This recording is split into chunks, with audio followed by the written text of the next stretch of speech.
Bismillahirrahmanirrahim. This is Abdul Qudus, President of Edifiers Activism, and I'm a social activist. And today we will discuss about the leadership ethics. And for this, we have a very special guest from Pennsylvania, USA, and her name is Theresa Mary, and she is a success coach. She's an international speaker, and she's a mentor, and she's serving in this field for many years. So, hello, Theresa. Hi, how are you, Abdul? I'm doing great. Doing great. How are you? I'm doing very well. Thank you for having me on your show. I'm very delighted.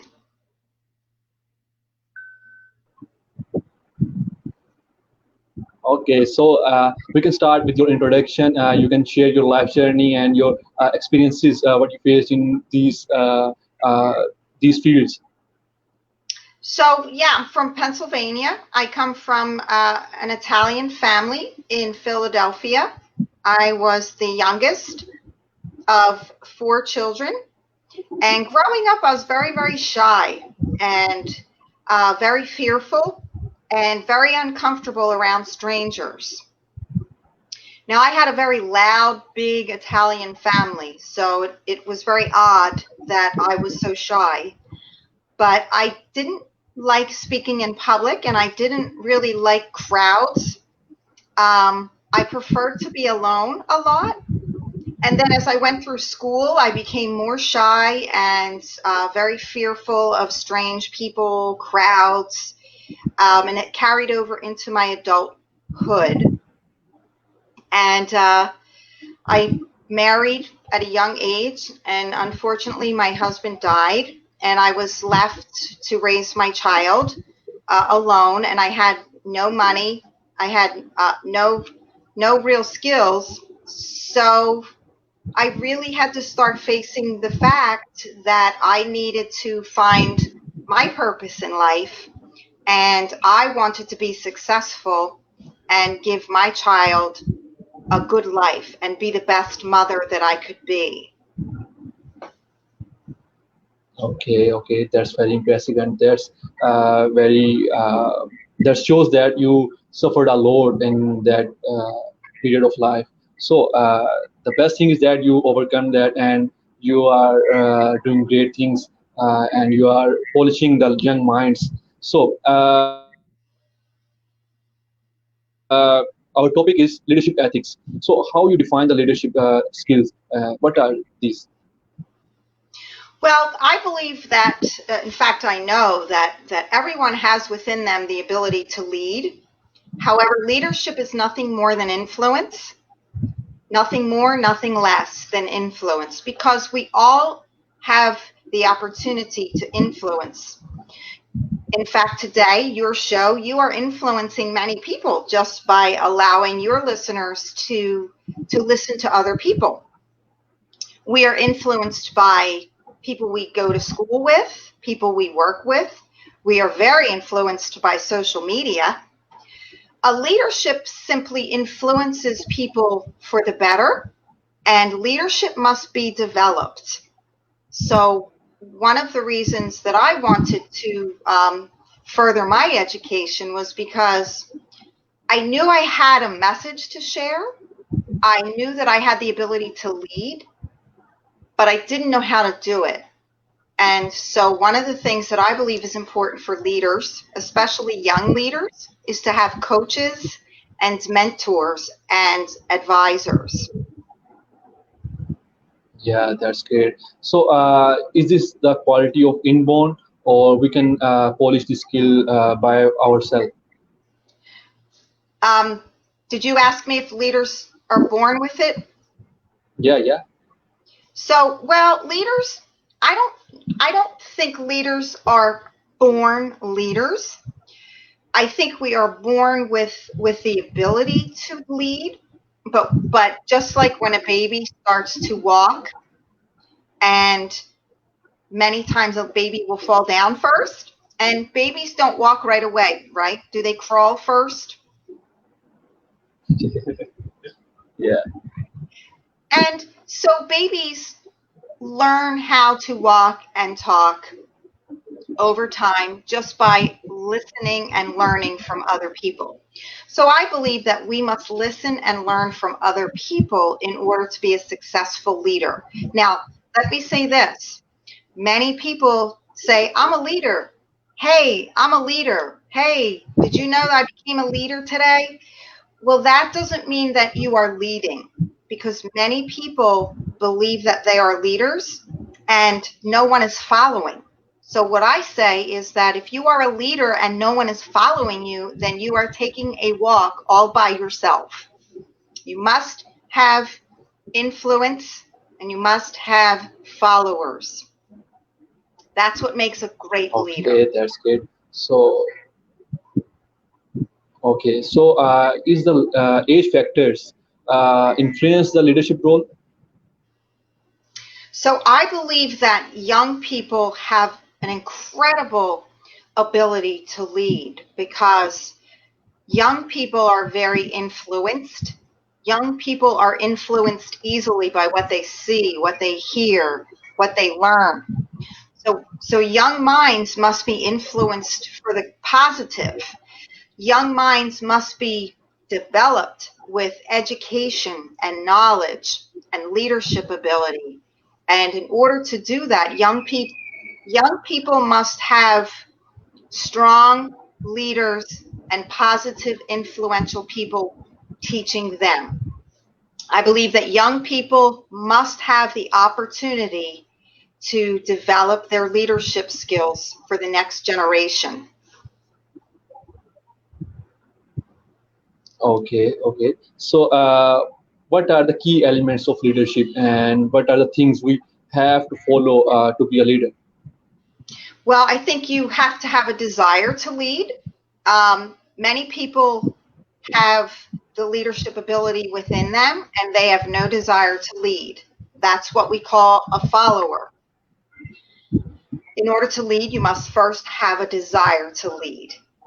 Secondly, you must have someone who is speaking into your life. You must invest. Now, what do I mean by invest?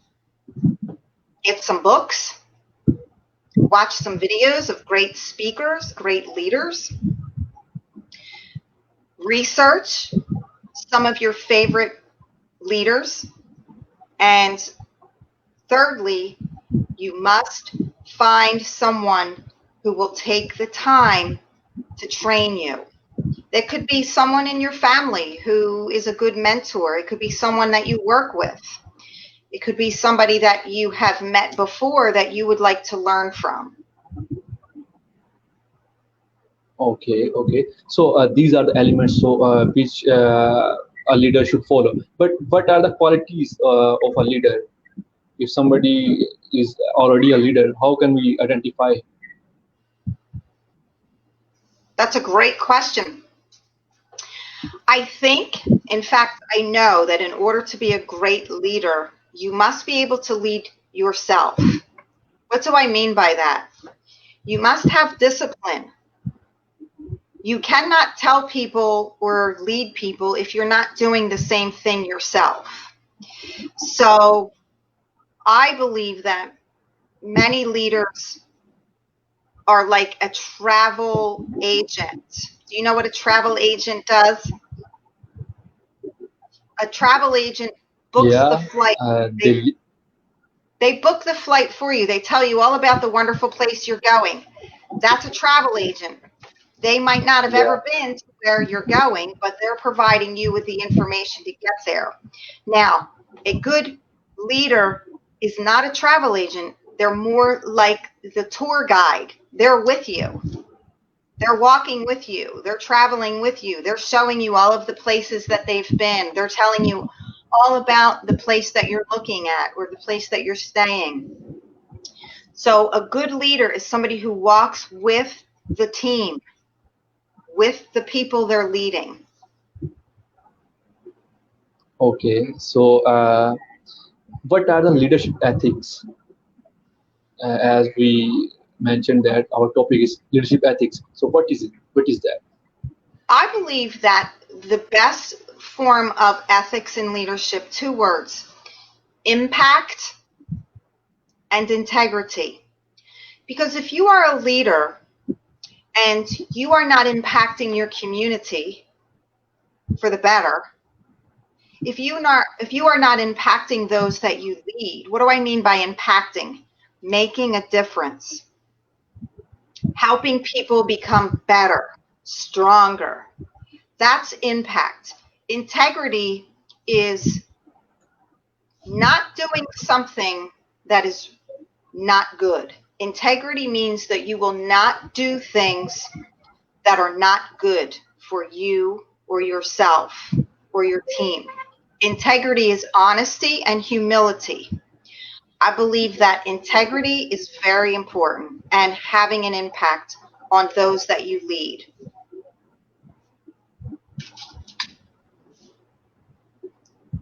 Okay, so if any organization gives somebody a leadership role, so how can a person manage that role in a good way?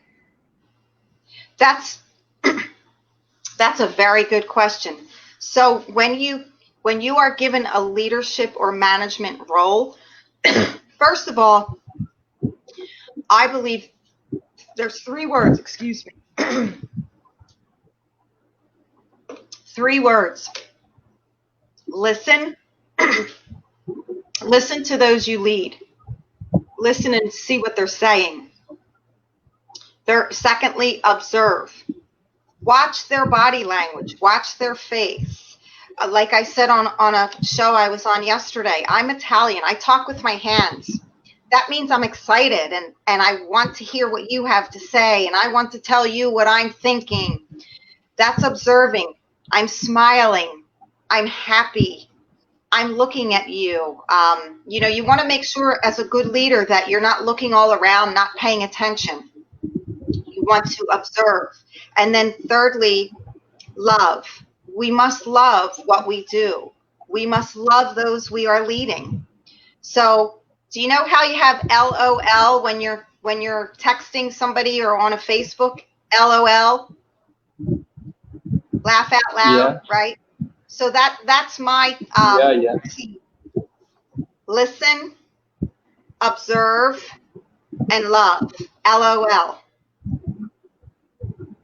Yeah, that's a great abbreviation. So we can take some questions from the audience. So Sanya Satra is saying that, so true, young people have ability to build leadership for the next generation. So that is actually happening or not in our society? Thank you for sharing that.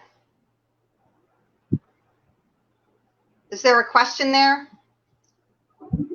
Yeah, I'm saying that she said that young people have the ability to build the leadership ability for the next generation. So I'm thinking that is that happening in our society or not? I believe that now more than ever it is happening in our society. I think with the global pandemic, COVID-19, all of the civil unrest in countries, young people are starting to stand up and stand out, and they want to have a better world. So I think now we are seeing young people. In fact, you have seen younger people becoming rock stars, movie stars, singing sensations, leaders, politicians, authors, speakers, coaches. They're getting younger and younger. So our young people's minds are expanding. We must invest in the younger generation and give them the tools they need to be successful. They do want to lead. They do want to be successful. I do see that happening. Okay, so that's great. So if a leader shows the path, so it must be the thing that he should act it first, or he can just show the path, or he have to act first on that area or field.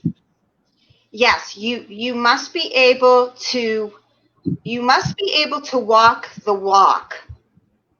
You must be able to provide the skills. If you don't have the right skills, Listen, lots of people say I'm a leader or I'm a leader, and nobody likes them. Yeah. You have So, right. yeah, we have to act first. So, what sort of issues arises in unethical leadership?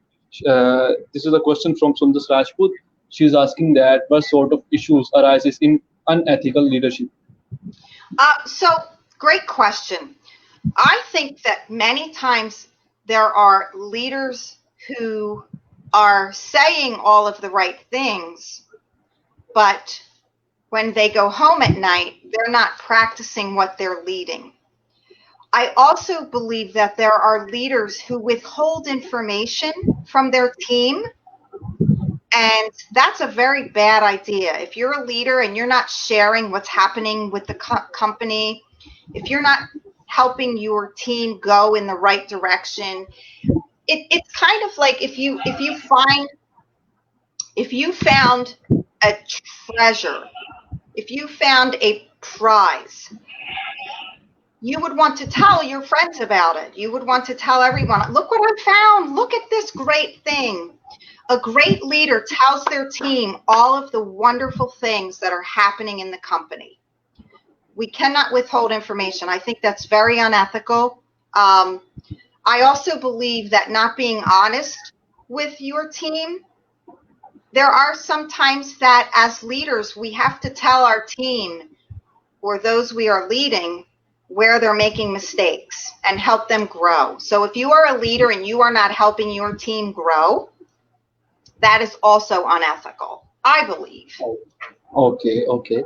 We all believe that. So, how can we develop the leadership mindset? Oh, that's a great question. Because a leadership mindset is simply having the winning mindset. I Yeah, can do this. I can, I will, I must. Leaders every day face challenges and crises because you're leading people. You are in a leadership position. You have to be able to deal with challenges. And not only deal with the challenges, you must overcome the challenges. You must teach others how to overcome challenges. You must be willing to go through crisis and adversity. Just like we saw with this pandemic, COVID-19, many people gave up. Many people quit. Many people will not go back to work. Many people are very depressed, very anxious. So now more than ever, leaders need to step up and lead their team. okay. So, can you have you believed that the coaching classes or some motivational speakers or some trainer can produce leaders? I'm sorry, can you say that? I think you cut out. Yeah, I'm saying that in our society there are a lot of coaches, there are a lot of trainers, and there are a lot of mentors. They are running their institutes for making leaders. They're actually making leaders or not? That's a great question. Boy, you ask really good questions, Abdul. You know what, Abdul?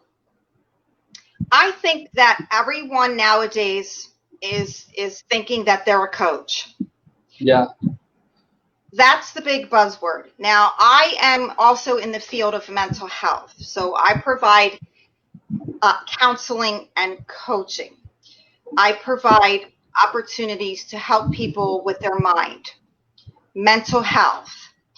Now, there are many coaches who are not coaches. They don't have the certification. They don't have the training.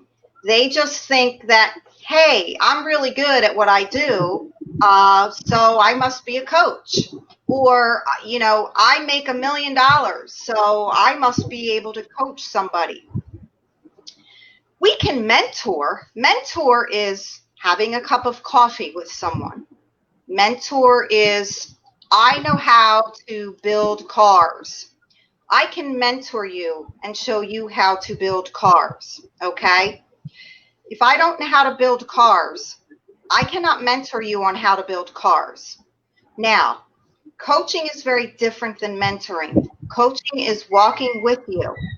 Coaching is helping you find the right answers, helping you find, why do you love to build cars? How did you learn how to build cars?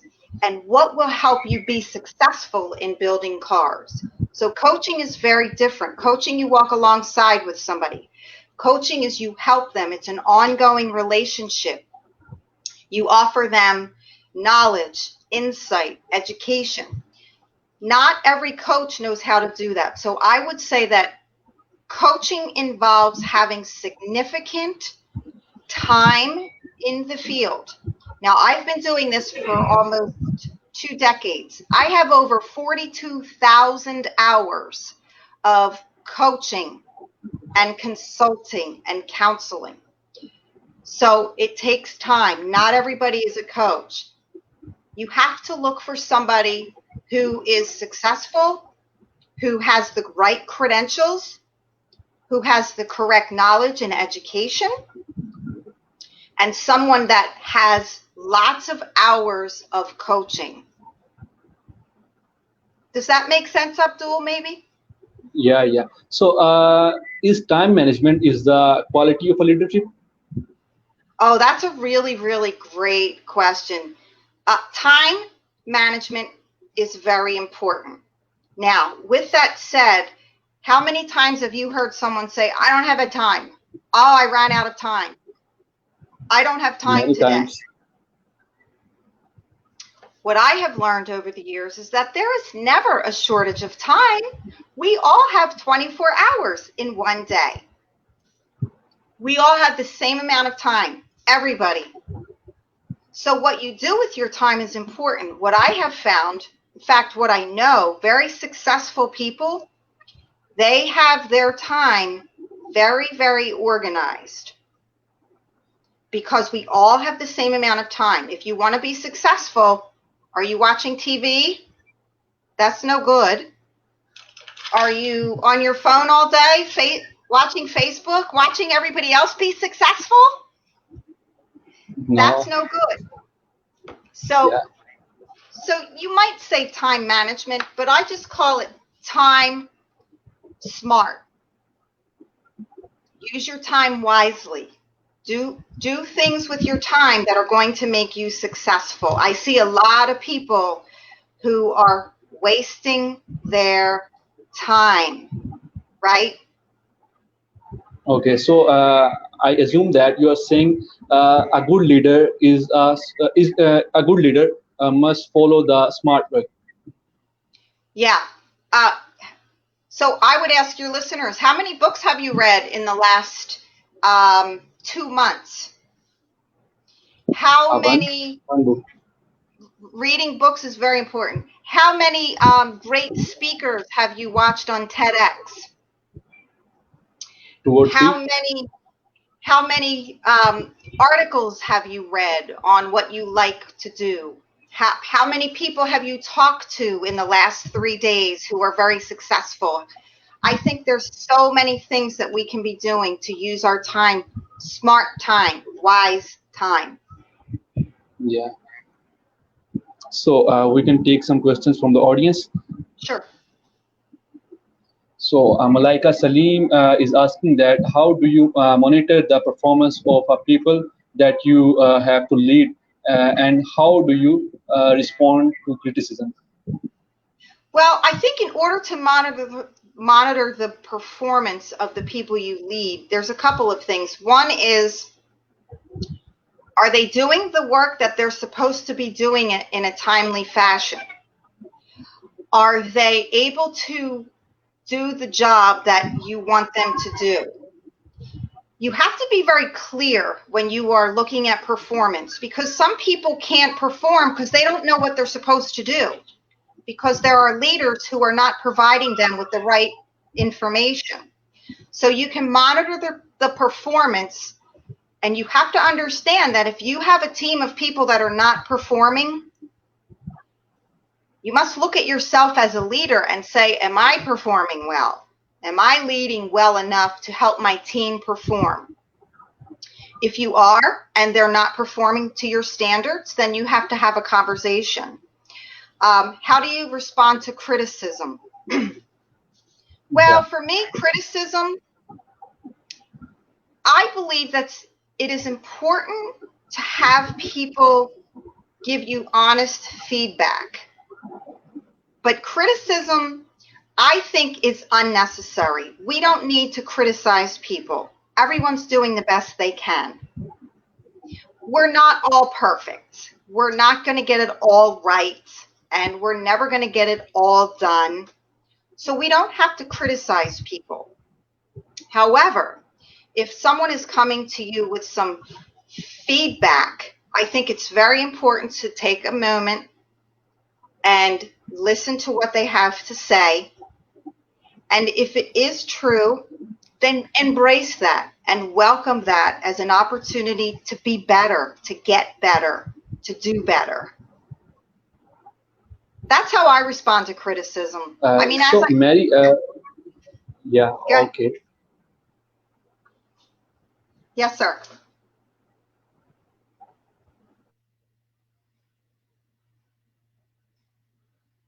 Next question. I think I lost you. So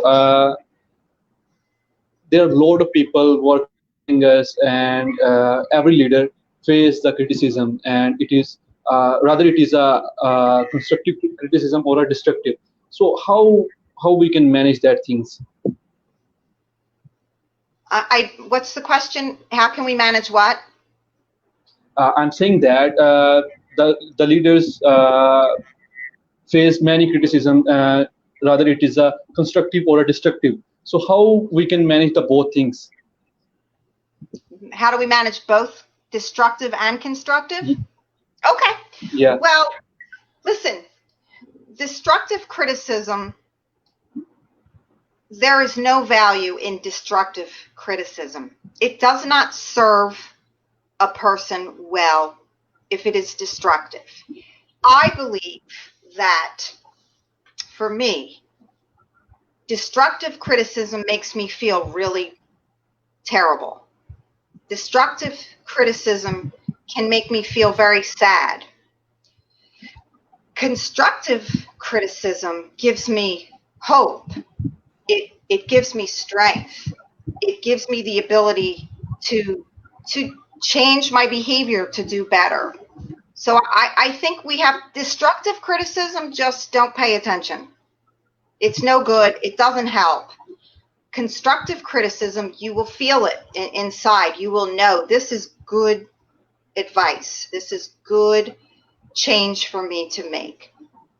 That's what I think. Yeah. There's one more question from the audience. Noor Ijaz is asking that what are the characteristics of a good leader?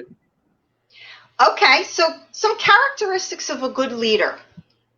Good sense of humor, right? Got to be able to laugh. Don't take yourself so seriously. A good leader is a good communicator. Are you able to communicate with those you lead?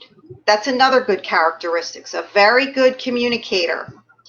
I believe another characteristic of a good leader has the ability to overcome challenges and setbacks. Even though they may fail, they get back up again and keep going. That's another good characteristic of a good leader. And I think one more, I would say the characteristic of a good leader is that they know how to take time for themselves, to take a break, take a vacation, take some time to think, to pray, to meditate in order to reset. Okay, so that's good.